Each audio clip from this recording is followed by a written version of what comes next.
Ni pisang mentah dia. Pisang nangka ya bang Pisang nangka tak? Pisang nangka. Ni proses kupas kulit pisang ya. Ini sehari agak-agak berapa kilo akak kupas ni? 100 lebih. Oh, 100 lebih kilo sehari. Okey, lepas kupas rendam dengan air. Ni air biasa je kak Air pack je. Air pack biasa je untuk hilangkan dia punya getah Okey, lepas tu proses sagat. Okey, lepas tu pergi pada proses sagat. Sagat terus rendamlah dengan air apa kak? Air garam, air kapur Lepas tu ada proses menggoreng ni.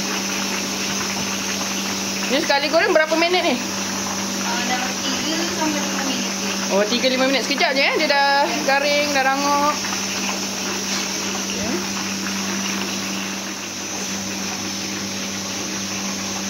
Okey, lepas kita dah toskan minyak dia. Okey, ni sekarang ni proses membalang Masukkan keripik pisang ke dalam balang. Oleh owner dia Encik Muhammad Faizal. Okey.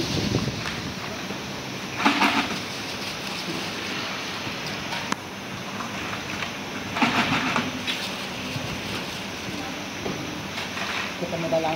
Penuh balang Penuh balang dah masuk dalam 50 gitu.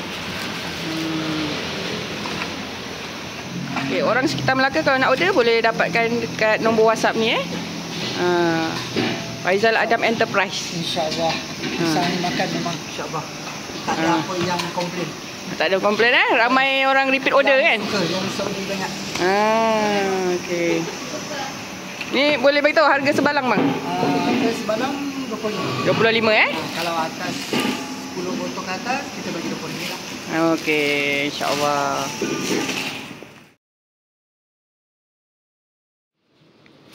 Alhamdulillah ni Cik Okit beli sebab sedap sangat keripik pisang dia. Okey, jom Cik Okit tunjukkan tekstur dia penuh balang.